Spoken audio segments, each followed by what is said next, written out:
नमस्कार मित्रांनो, स्वागत आहे परत एकदा तुमच्या आवडत्या चॅनल हर टीचरमध्ये.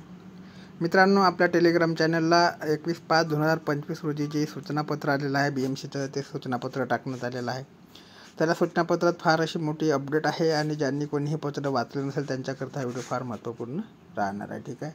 तर 1846 जागाकरता ज्या कार्यकारी सहाय्यकच्या जागा होत्या त्याच्याकरता एक्झाम झालेली होती. त्या एक्झाममध्ये 1825 उमेदवारांची तात्पुरती सामायिक निवड यादी प्रकाश करण्यात आली होती. त्याच्यानुसार परिपत्रकामध्ये फार महत्त्वाची अपडेट देण्यात आलेली आहे मित्रांनो. तर उपरोक्त नमूद केल्यानुसार तात्पुरती सामायिक निवड यादीमधील एकूण 1825 उमेदवार सूचना क्रमांक जो आहे त्या सूचना क्रमांक जे परिपत्रक क्रमांक होता त्याच्यानुसार दिनांक 23/4/2025 अनुसार सर्व मूळ शैक्षणिक कागदपत्रे तपासणे व इतर आवश्यक कागदपत्रांच्या पडताळणीकरता दिनांक 5/5/2025 ते दिनांक 9/5/2025 या कालावधीमध्ये उपस्थित राहण्यास सूचना देण्यात आलेल्या होत्या. तथापि सोबत संलग्नित तक्ता अ मध्ये नमूद उमेदवार सदर पडताळणी कार्यक्रमाकरता अनुपस्थित राहिलेले आहेत. केवळ अशा उमेदवारांना सर्व संबंधित कागदपत्रांची पडताळणी करण्याकरता दिनांक 27/5/2025 ते 29/5/2025 या कालावधीमध्ये समिती सभागृह, दुसरा मजला, जुनी इमारत, बृहन्मुंबई महानगरपालिका, मुख्य कार्यालय, महापालिका मार्ग, मुंबई 400001 येथे उपस्थित राहण्याची अंतिम संधी देण्यात येत आहे. ठीक आहे. म्हणजे 5/5/2025 ते 9/5/2025 या कालावधीमध्ये काही कारणास्तव जर उमेदवार DBला जाऊ शकले नाही त्यांच्याकरता दुसरी संधी आहे 27/5/2025 ते 29/5/2025. ठीक आहे. त्यानुसार तक्ता अ येथे नमूद दिनांक, वेळेस आणि ठिकाणी कागदपत्र पडताळणीकरता उमेदवारांनी उपस्थित राहावे. ज्या नमूद उमेदवारास नियोजित दिनांकास कागदपत्र पडताळणीस उपस्थित राहणे शक्य होणार नाही अशा उमेदवारांनी जे त्यांची मेल ID आहे त्या मेल IDवर मेल करायचा आहे आणि पूर्वसूचना देऊन उर्वरित 2 दिवसांपैकी एका दिनांकाला नियोजित ठिकाणी येणे जे आहे ते बंधनकारक राहणार आहे. म्हणजे 27/5/2025 ते 29/5/2025 या कालावधी येणे त्यांना बंधनकारक राहणार आहे. अन्य कोणत्याही दिनांकास कागदपत्र पडताळणीकरता उपस्थित राहण्याची उमेदवारांनी विनंती केली तर ती विनंतीची नोंद घेतली जाणार नाही किंवा ती विनंती मान्य केली जाणार नाही. ठीक आहे. उपरोक्त नमूद केल्यानुसार जे उमेदवार कागदपत्र पडताळणीकरता अनुपस्थित राहतील अशा उमेदवारांचे नाव निवड यादीतून कमी करण्यात येऊन तसंच भरती प्रक्रियेमधून बाद करण्यात येईल याची कृपया त्यांनी नोंद घ्यावी. ठीक आहे.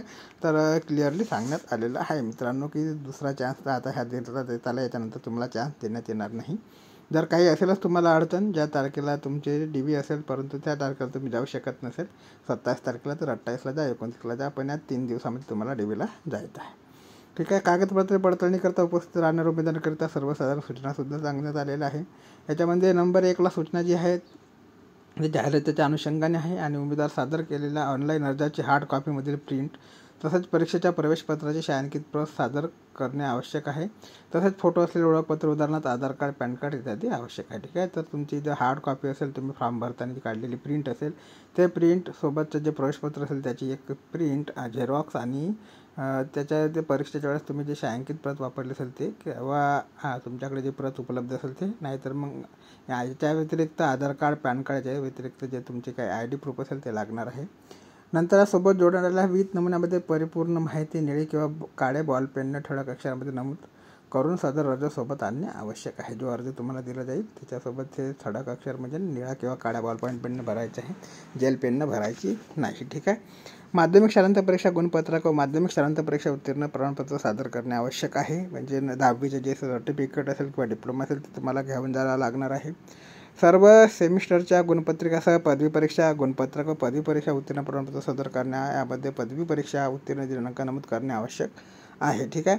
मान्यता प्राप्त विद्यापीठाचे उत्तीर्ण प्रमाणपत्र तसेच टक्केवारी नमूद करणे सुद्धा आवश्यक राहणार आहे. ठीक आहे. शब्द टायपिंगचे जे असेल ते टायपिंगचं सर्टिफिकेट तुम्हाला न्यावं लागणार आहे. MSc परीक्षा उत्तीर्ण असल्याचे प्रमाणपत्र किंवा शासन निर्णय जे असेल त्याच्यानुसार तत्सम प्रमाणपत्र तुम्हाला घेऊन जावे लागणार आहे. सक्षम प्राधिकरणाने दिले जातीचे प्रमाणपत्र किंवा जात वैधता प्रमाणपत्र असल्यास महाराष्ट्र राज्याचे आदिवासी प्रमाणपत्र सादर करणे आवश्यक आहे. ठीक आहे. म्हणजे डोमेशियल, कास्ट सर्टिफिकेट आणि कास्ट व्हॅलिडिटी हे सर्टिफिकेट तुम्हाला असेल तर तुम्हाला न्यायचे आहे जर तुम्ही कॅटेगरीचा फायदा घेत असाल तर.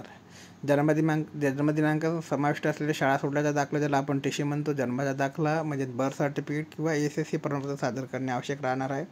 कार्यकारी सहाय्यक संवर्गातील रिक्त पदे भरण्याकरता प्रसारित केलेला जाहिरात क्रमांक जे आहे त्या जाहिरात क्रमांकानुसार नमूद केलेल्या अटी व शर्ती आणि पदभरतीच्या वेळी ऑनलाईन अर्जामधील नमूद तपशिलाच्या अनुषंगाने उमेदवारांनी सर्व शैक्षणिक अर्हतेचे मूळ प्रमाणपत्र, सामाजिक व समांतर आरक्षणाअंतर्गत आवश्यक असलेले मूळ प्रमाणपत्र आणि इतर आवश्यक प्रमाणपत्रे तसेच अन्य सर्व मूळ प्रमाणपत्रे पडताळणीसाठी सादर करणे आवश्यक राहणार आहे. फॉर्म भरताना तुम्ही जे प्रमाणपत्राचा उल्लेख केलेला असेल ते सगळे प्रमाणपत्र तुम्हाला सोबत न्यायचे आहे मित्रांनो. नंतर समांतर आरक्षणाअंतर्गत अर्ज सादर केलेल्या उमेदवारांनी जाहिरातीमध्ये नमूद केलेल्या शासन निर्देशानुसार आवश्यक ती सर्व मूळ प्रमाणपत्र सादर करणे आवश्यक राहणार आहे. याच्यामध्ये महिला आरक्षण, माजी सैनिक, प्रकल्पग्रस्त, भूकंपग्रस्त, खेळाडू, अंशकालीन पदवीधर किंवा अनाथ दिव्यांग उमेदवार हे येतात. ठीक आहे. नंतर अनुसूचित जाती व अनुसूचित जमाती प्रवर्गातील उमेदवार वगळता अन्य मागासवर्गातील उमेदवारांना जे नॉन क्रिमिनल असेल ते नॉन क्रिमिनल लागणार आहे. ते लागणार 2024 ते 2025 या वित्तीय वर्षातील. ठीक आहे. नंतर आहे विवाहित महिलेला उमेदवारांनी विवाह नोंदणी प्रमाणपत्र नावात बदल झाल्यासोबतचे राजपत्र सादर करणे आवश्यक राहणार आहे. दिव्यांग आरक्षणाअंतर्गत अर्ज सादर केलेल्या उमेदवारांनी किमान 40% दिव्यांगत्व असल्याबद्दल महाराष्ट्र शासन सार्वजनिक आरोग्य विभाग शासन क्रमांकानुसार प्रमाणपत्र सादर करणे आवश्यक राहणार आहे. लेखनिकाची सुविधा घेतलेल्या उमेदवारांना जे दिव्यांग असेल त्यांनी कर्मचाऱ्यांनी लेखनिकीची शैक्षणिक पात्रता कार्यकारी सहाय्यक पदाच्या शैक्षणिक अर्हतेपेक्षा कमी असल्याबाबतचे प्रतिज्ञापत्र सादर करावे लागणार आहे. ठीक आहे. नंतर आहे जाहिरात क्रमांकामधील परिषद 11.14.3 आणि 14.6.5 नुसार विभाग कार्यालय प्रमुखाच्या हरकत प्रमाणपत्र संबंधित सादर करणे आवश्यक राहणार आहे. नंतर 17 पॉईंट आहे मित्रांनो, जाहिरात क्रमांक 14.27 नुसार लहान कुटुंबाचे प्रतिज्ञापत्र सर्व उमेदवारांना सादर करणे आवश्यक आहे. पोलिसांचं ना हरकत प्रमाणपत्र प्राप्त करण्याकरिता उमेदवारांनी जन्मदिनांकापासून ते सध्यास्थितीपर्यंत त्याचा रहिवासी पत्ता असल्या रहिवासी कालावधीचा तपशील आणि संबंधित सर्व जिल्ह्यातील संबंधित जिल्हा पोलीस अधीक्षक, मुंबई व मुंबई उपनगर जिल्हा वगळून यांच्या कार्यालयाचा पत्ता याबाबतची माहिती सोबत संलग्नित नमुन्यामध्ये भरून आणणे आवश्यक आहे. नंतर 19 पॉईंट ठळक अक्षरात लिहिलेला आहे. वर नमूद केलेल्या सर्व शैक्षणिक प्रमाणपत्रे इतर आवश्यक कागदपत्र त्यामुळे प्रतींसह साक्षांकित प्रतीचा एक संच पडताळणी करता सादर करणे आवश्यक आहे. म्हणजे तुम्हाला एक पंच जे आहे झेरॉक्सचा पंच सुद्धा घेऊन जायचा आहे. ठीक आहे. कागदपत्र पडताळणी कार्यक्रमादरम्यान उमेदवारांनी गैरवर्तणूक केल्यास उमेदवाराविरोधात नियमोचित किंवा कायदेशीर कारवाई करण्यात येईल असं सांगण्यात आलेलं आहे. उमेदवारांचे कागदपत्र पडताळणी कार्यवाही करता स्वखर्चाने उपस्थित राहावे. उपरोक्त बाबतीत काही शंका असल्यास MPR विभाग दूरध्वनी क्रमांक त्यांनी दिलेला आहे. तुम्हाला काही डाऊट असेल तर तुम्ही या क्रमांकावर फोन करून विचारू शकता. क्रमांक आहे मित्रांनो 022 62 विस्तारित क्रमांक दिलेला आहे 4610 4673 व संपर्क साधू शकता. ठीक आहे. भरती प्रक्रियेअंतर्गत वेळोवेळी प्रसिद्ध होणारी माहिती व सूचना BMCच्या संकेतस्थळावर प्रसिद्ध होणार असल्याने भरती प्रक्रिया पूर्ण होईपर्यंत सदर संकेतस्थळावर तुम्हाला उपस्थित राहायचे आहे असे सांगण्यात आलेलं आहे. 21/5/2025 प्रमुख कर्मचारी अधिकारी सामान्य प्रशासन विभाग यांचे परिपत्रक आहे किंवा सूचनापत्रक आहे. ठीक आहे. याच्यामध्ये तुम्ही कॉलम बघू शकता. प्रवर्गनिहाय निवड यादीतील अनुक्रमांक दिलेला आहे, कॉमन मेरिट लिस्ट नंबर दिलेला, ॲप्लिकेशन सिक्वेन्स नंबर दिला, रोल नंबर दिला आहे, कॅन्डिडेटचे पूर्ण नाव दिलेले आहे, अप्लाइंग कॅटेगरी दिलेली आहे, मार्क आफ्टर नॉर्मलायझेशन आणि रिमार्क दिलेलं आहे. तर हे तुमचे नाव याच्यामध्ये आहे का ते तपासून पहा आणि तुम्हाला जे आहे ते 27 ते 29च्या दरम्यान मित्रांनो DV करता जाणे बंधनकारक आहे. कसल्याही प्रकारचा हलगर्जीपणा करू नका. ठीक आहे.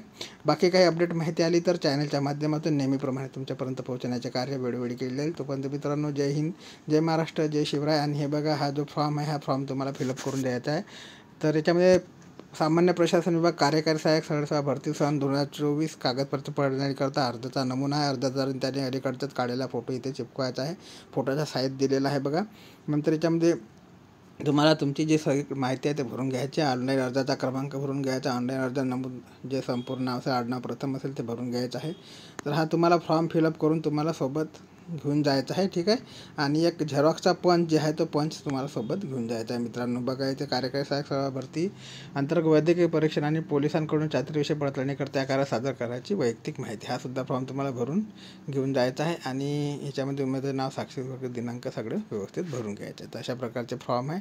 याचे प्रिंटआउट तुम्ही काढून घ्या. ठीक आहे. बाकी काही अपडेट माहिती आली तर चॅनलच्या माध्यमातून नेहमीप्रमाणे तुमच्यापर्यंत पोहोचण्याचे कार्य केले. जय हिंद, जय महाराष्ट्र, जय शिवराय.